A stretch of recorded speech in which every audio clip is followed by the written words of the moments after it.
The RCMP Heritage Centre is a not-for-profit charitable organisation mandated to share the story of the Royal Canadian Mounted Police. This is one of those stories, part of your heritage.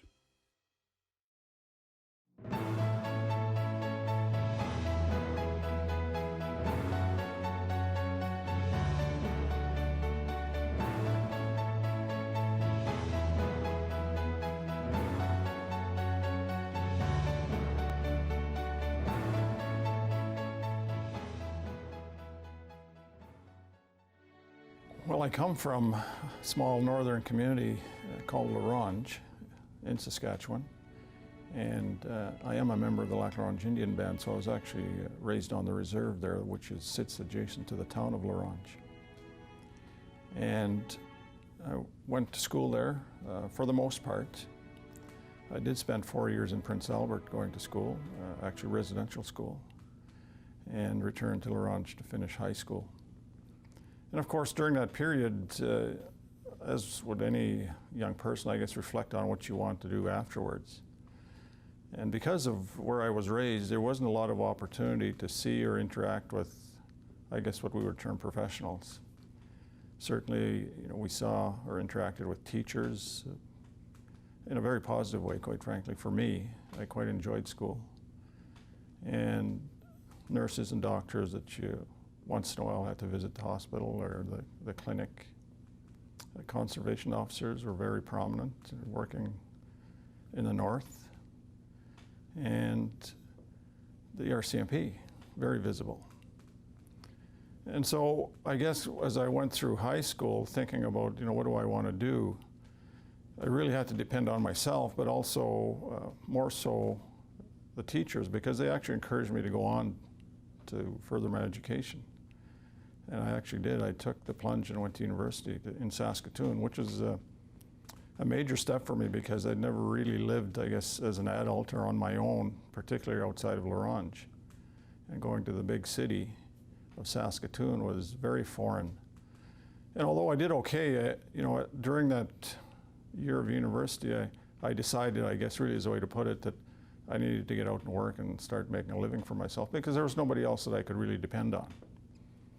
And so again, thinking back to my high school days where I went through that thought process of what do I want to do with myself, it was kind of a process of elimination. There was never a point early on where it was the RCMP and nothing but obviously they were very visible in my community.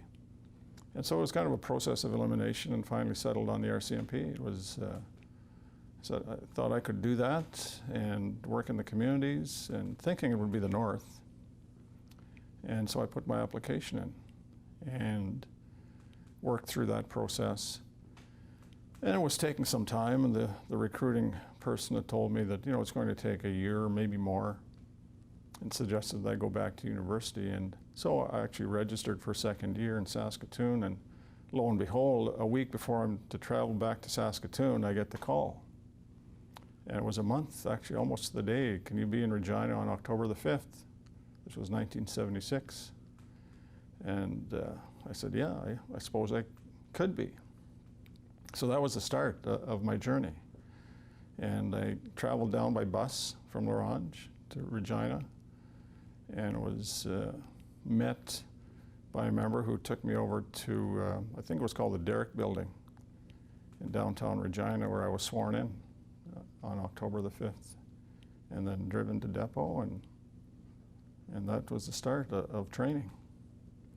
So there were 32 of us from across Canada. We were a young troop, as I think most troops were then.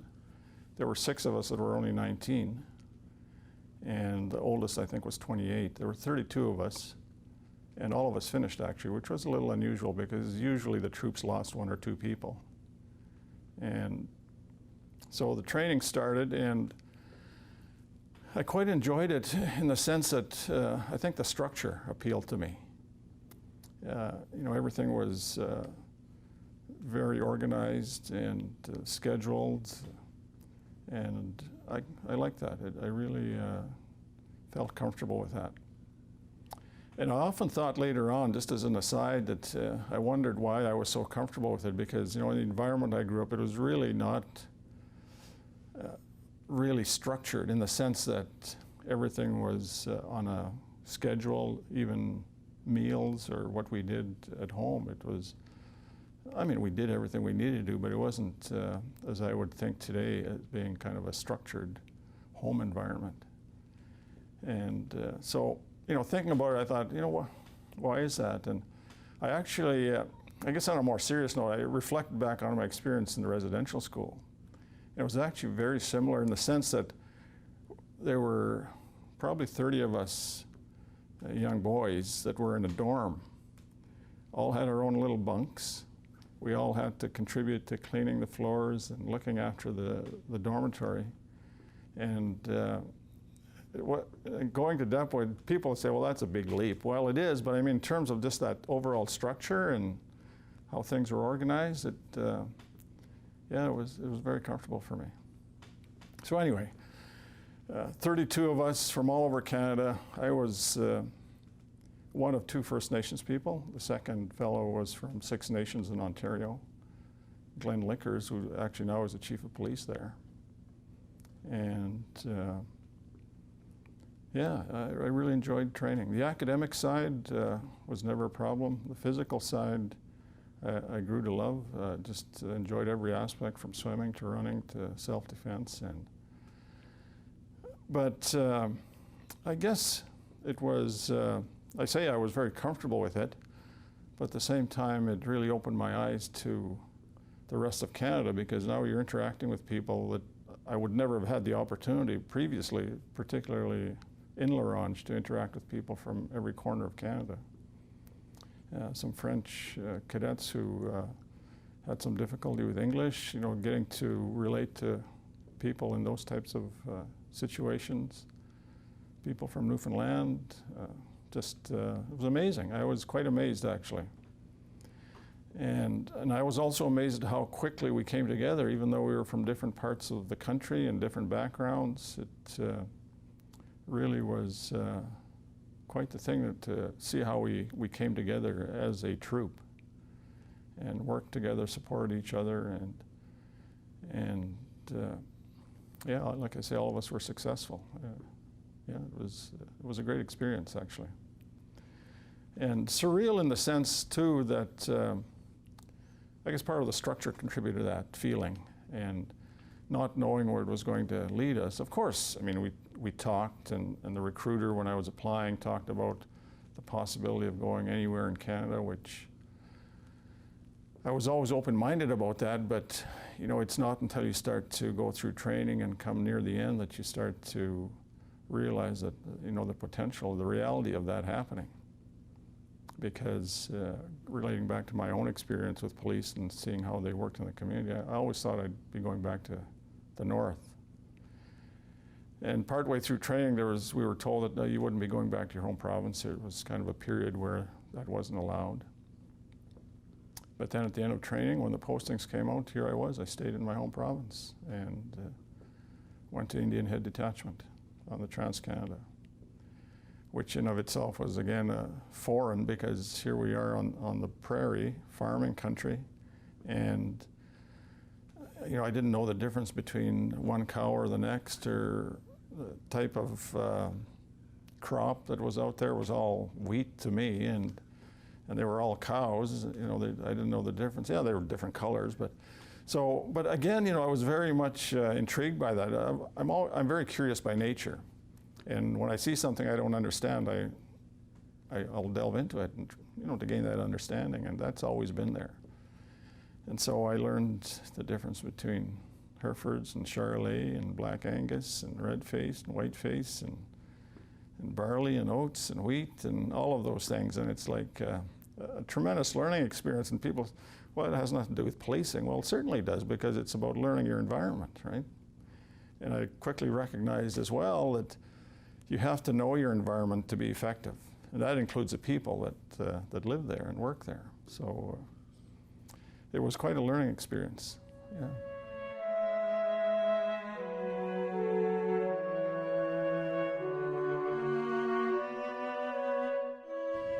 You know, for a young man to leave a small northern reserve in Saskatchewan and to have the experiences that I've really been privileged to have through the RCMP, of course, it's quite amazing.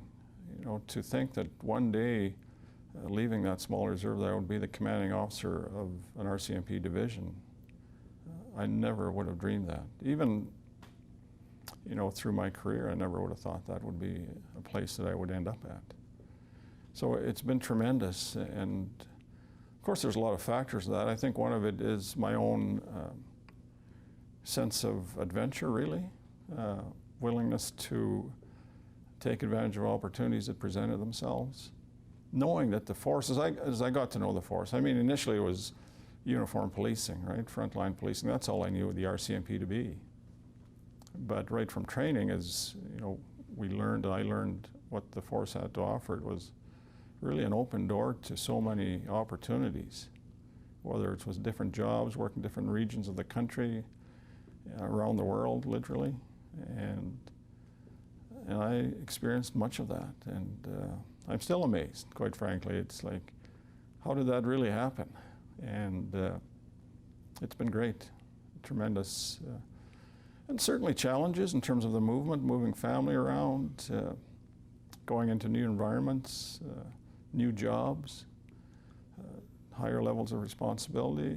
I mean, there's always those little questions and maybe little thoughts of doubt in terms of, can I do that job, or am I able to function at that level? But I think when I looked at my career, have looked at my career, it's been fairly progressive in the sense that increasing responsibilities but I think you know, people that supported me saw that I was willing to do different things and experience different things. And obviously, I mean, you have to do them well, otherwise people wouldn't support you, recommend you to higher levels. And certainly I would recommend it to anybody really that has an interest in working with people, working with communities. And again, not putting parameters around that, because there's so much to do within the RCMP, or that you can do, that, you know, a young person that has a spirit of adventure, a spirit of, I suppose, public service, you know, there's tremendous opportunities.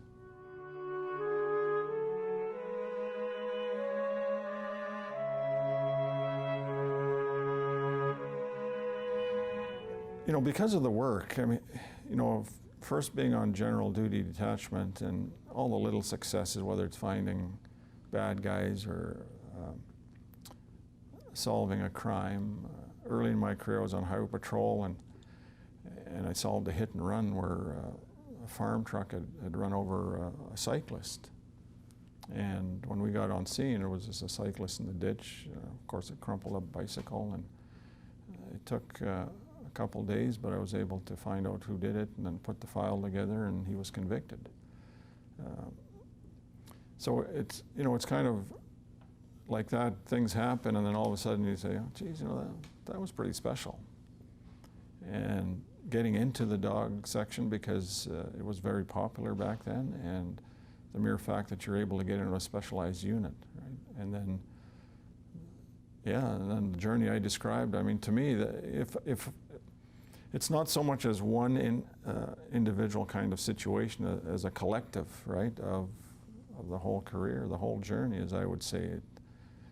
I'm still amazed when I think about it that way, versus saying this one thing stands out for me. But as I've described, there's certain ones that do, you know, you go back to and say, you know, that was different, or that was amazing, or that was something that I never thought I'd be involved in. Like going to the Olympics in Calgary in 1988, to do that and, you know, be at the different venues and interact with international athletes, because I had a special interest, particularly in Winter Olympics, being a cross-country skier myself, and still do. You know, getting the opportunity to go to Australia, amazing. Like, who else would, or what other organization would give you that opportunity, right? Just, and to interact with police officers in Australia and some of the Aboriginal people there, where there's so many similarities, totally different environment, but in terms of the work and the challenges in the Aboriginal communities, they're very similar. Like, just like, oh, well, we put a different background here and different temperature for sure, but you know, the social challenges in those communities, not unlike some of the ones we have here. And being commissioned, I think, you know, that was pretty special. I did, again, to be honest, you know, when I first went to the board, I didn't make it. And of course, you beat yourself up for, you know, several weeks and say, never again, I'm not going to put myself through that. But then that kind of, you know, that thinking shifts to, well, no, I'm going to do it just to prove to myself that I can do it, and to others who supported me up to that point, right?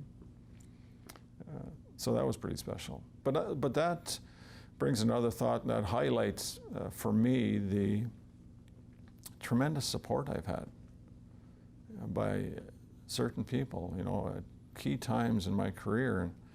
And some of that, I suppose, just happens, but sometimes I think, again, because of how you do your work or what you do, you create that or somehow elicit that support from those around you.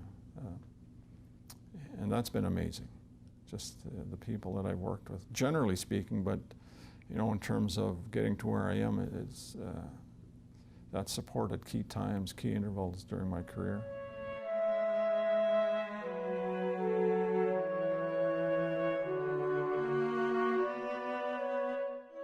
You know, I'm a First Nations person, the first First Nations person to achieve, you know, a position like as the commanding officer of any division.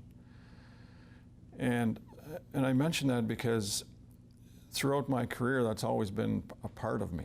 It's not just Russ Mirasty, the police officer. You know, I brought to the job that background, which was very much about community. You know, it was about the collective.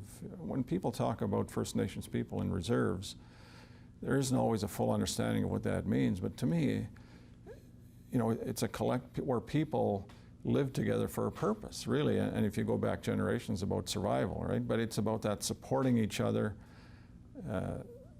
to make sure that everybody is able to, literally, back in the day, is supposed to survive.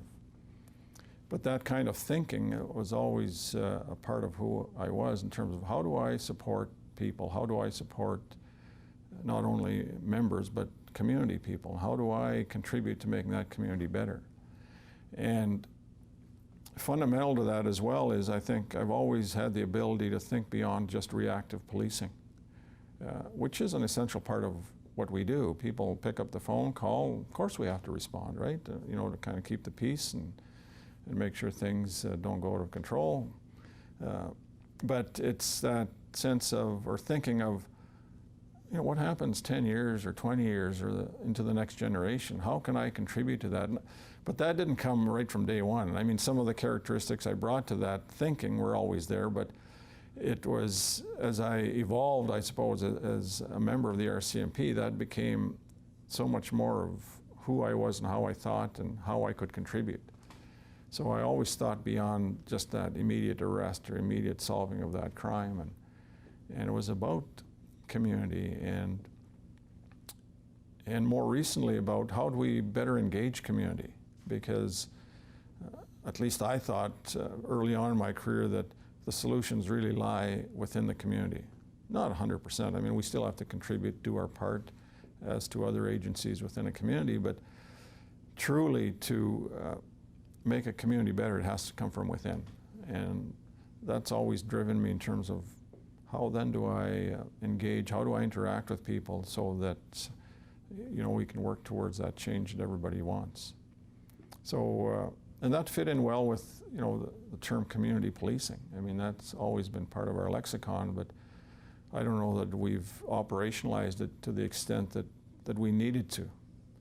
We are now. I'm seeing that much more, and I think that gives me a sense of satisfaction and hope for the future, because we're seeing that tide shift from a strictly police-based, police-focused approach to community safety to a more encompassing kind of collaborative approach, but really maximizing on the strengths of communities. And, you know, regardless of how many social challenges a particular community might have, and in many cases it's Aboriginal, there are many strengths within that community that have yet to be maximized on or tapped into, because people do want to contribute. At the end of the day, people want to see their communities safer and better for themselves, plus their children. So, you know, that's what drives me in terms of, to your question around community service. It's not just about us, but we can certainly play a big part. And people still look to us, to the members, for leadership, and I think that's important. We can't ignore that.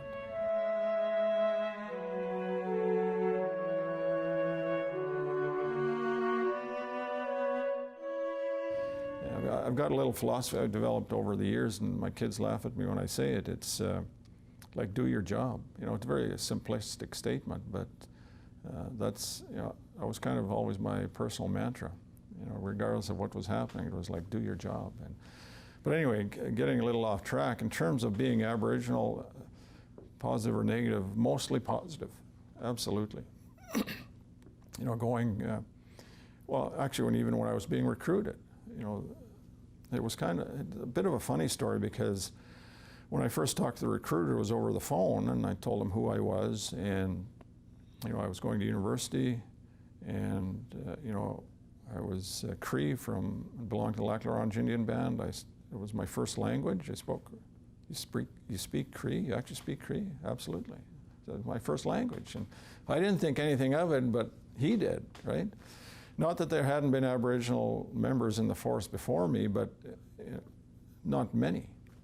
And so, you know, obviously that was, you know, a bonus for him as a recruiter to attract, you know, a First Nations person that's going to university and speaks a language. Like, I can just imagine what he thought. Well, he told me afterwards, he said, you know, that I had to get you in the force.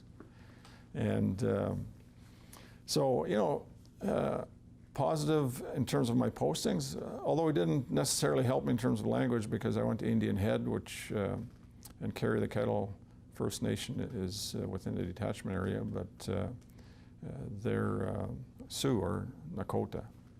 And so in terms of language, it didn't help. Culture was very different, right? Because here they are, you know, a different culture. And again, that presumption that, well, you're all Native people or First Nations, you know, never seen a powwow. You know, we didn't have that type of kind of cultural practice in the North. So even I was learning, right? But then my next posting was Pelican Narrows, which is a Cree community and same dialect. Again, I mean, Cree isn't Cree everywhere. There's different dialects even within the province here. There's 3 different dialects, and across Canada, I mean, there's different dialects that are difficult to understand even for me. But anyway, the point being, I went to a Cree community of the same dialect, and it was an automatic in the sense that here's somebody that, and it was taken, I think, probably further than maybe others would think, in terms of, well, here's somebody that speaks Cree, so he understands us. There was that automatic assumption, that not necessarily true, but you know, that assumption. But in terms of relationship building, which I hadn't spoken to about before, but that's another thing that I've worked hard on and believe that was fundamental to, you know, our success, I guess is the best way to put it, is developing those strong relationships at the community level. And, you know, people that wouldn't have normally been comfortable talking to police, very comfortable talking and interacting with me because I could speak in their own language, particularly older people. I could see that immediate kind of sense of comfort, right? And in fact, had people come to the office and ask for me because they wanted to be able to speak to the Cree-speaking member. So very positive that way. In terms of members, very supportive, because they too saw the benefit of that, you know, of my ability to kind of break down some of those barriers and yeah, make some positive connection with people. And then the next posting was at Beardy's or Rostern, and where Rick Gamble comes from, right? And same thing there. I still I'm close to a lot of people from there, and so again, building those very positive relationships and kind of maximizing, if you will, on that. So I guess overall, to summarize, it's been very positive. And I guess the one difficult part that I came to terms with more later on in my career, was the fact that as I advanced through the ranks, people referring to me as a role model. Right? I didn't see that initially because I didn't want to be set apart or be viewed differently just because I was Aboriginal and doing well. Back to my kind of philosophy about, I'm just doing my job and the rewards come, right? But people would say, well, no, you've accomplished a lot and you are a role model. People look up to you. And initially that made me very uncomfortable. And then I guess it was on self-reflection, I thought, you know what, if I can be that in a positive way for people, then, then I will be. And accepted that, I suppose, as part of my role or responsibility. And I think that's also helped in terms of my ability to connect with people, and whether it's Aboriginal or non-Aboriginal. And so, yeah, it's been, I guess if you look at it on a kind of a scale, it's been probably 90% positive, and then 10% of the bad stuff that you just kind of move aside or move by. Yeah, so it's been very good. I look back as I'm speaking here, it brings back, a lot of memories, going to the change of command here, attending change of command almost 3 years ago now, and involving Howard Cameron, who recently passed, a former member of the RCMP, but became a really good, close friend, and involving him in the change of command. That was very moving, very touching. Having Sean Atleo at the change of command, probably the first time in the history of the force where we have, a national leader of the AFN attending an RCMP ceremony, that level. But I think, again, speaking to that ability to bridge those gaps and bring people together, right? It's, I think back to my grandparents who couldn't speak a word of English. They were the most proud. They'd introduce me to other relatives, either from L'Orange or Stanley Mission or other communities where we had those family connections. And it was always, this is our grandson, the police officer, and they were so proud.